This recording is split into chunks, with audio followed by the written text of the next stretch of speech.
Hello बच्चों, चलिए प्रश्न को देखते हैं। जैविक संसार में हमारी क्रियाओं को नियमित करने के लिए बनाए गए नियम कहलाते हैं। हमारे पास दिए हुए विकल्प हैं। विकल्प ए बायोएथिक्स, विकल्प बी जैव युद्ध, विकल्प सी जैव एकश्व, विकल्प डी बायोपायरेसी। प्रश्न की मुख्य अवधारणा है इस प्रश्न की मुख्य अवधारणा है बायो एथिक्स। इस प्रश्न की मुख्य अवधारणा है बायो एथिक्स। देखिए, अगर हम यहाँ पर बायो एथिक्स की बात करें तो बायो एथिक्स का उपयोग कहाँ पर किया जा रहा है? अप्राकृतिक परिवर्तन को रोकने के लिए किया जा रहा है। अप्राकृतिक परिवर्तन को रोकने का मतलब क्या है? देखिए, आप सभी जानते हैं कि जैविक क्रियाओं द्वारा जैविक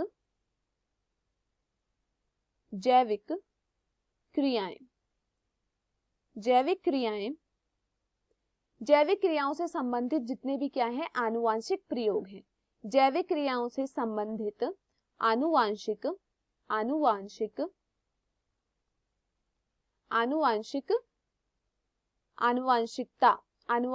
के प्रयोग। देखिए, जैविक क्रियाएं जो हैं इन पे क्या हो रही है? आनुवांशिकता के प्रयोग होते हैं। जैविक क्रियाओं से संबंधित क्या होते हैं? आनुवांशिकता से के प्रयोग होते हैं। ये जो प्रयोग होते हैं ये क्या करते हैं? हमारे जैविक संसार को प्रभावित करते हैं। ये हमारे जैविक संसार को प्रभावित करते हैं। ये हमारे जैविक संसार में क्या डालते हैं? प्रभाव डालते हैं। जो जैविक क्रियाएं होती हैं जो क्या हो रही हैं? आनुवांशिकता के प्रयोग से हो रही हैं। यह क्या करती हैं? हमारे जैविक संसार पर प्रभाव डालती हैं।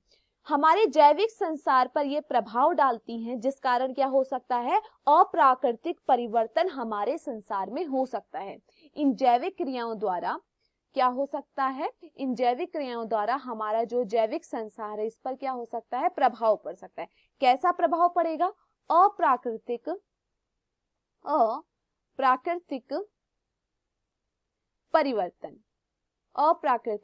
परिवर्तन।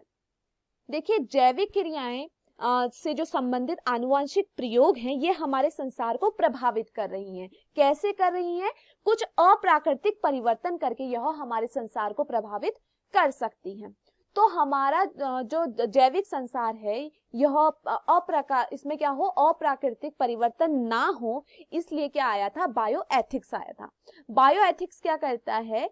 जो जैविक संसार को प्रभावित कर रही हैं जैविक क्रियाएं, इन पर क्या लगाया जाता है? इन पे क्या होता है? नियमन होता है। इन पर क्या होगा? इन पर क्या लगाया जाएगा? नियमन लगाया जाता है। कुछ नियम बनाए जाते हैं। इसी को हम क्या कहते हैं? बायो एथिक्स कहते हैं। चलिए प्रश्न को देखते हैं। प्रश्न में पूछा गया है जैव संसार हमारी क्रियाओं को नियमित करने के लिए बनाए गए नियम कहलाते हैं। हमारे पास दिए हुए विकल्प है। विकल्प ए बायो एथिक्स। बायो एथिक्स सही है। क्यों? क्योंकि बायो एथिक्स क्या कर रहा है? जो भी जैविक क्रियाएं हो रही हैं जो हमारे संसार को क्या कर सकती हैं? उन पे प्रभाव डाल सकती हैं, तो उनके नियमन के लिए क्या किया? उनके लिए यहाँ पे क्या किया था? बायो एथिक्स को लाया गया था। दूसरा दिया गया है जैव युद्ध। देखिए, जैव युद्ध अगर मैं कहूं तो यह क्या है?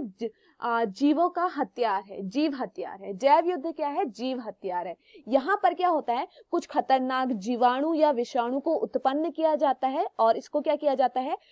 इसकी वजह से क्या होता है? लोगों को बीमार कर दिया जाता है, या मैं कहूँ उनको समाप्त कर दिया जाता है। तो यह क्या है? जीव हथियार है, जीवों का एक हथियार है।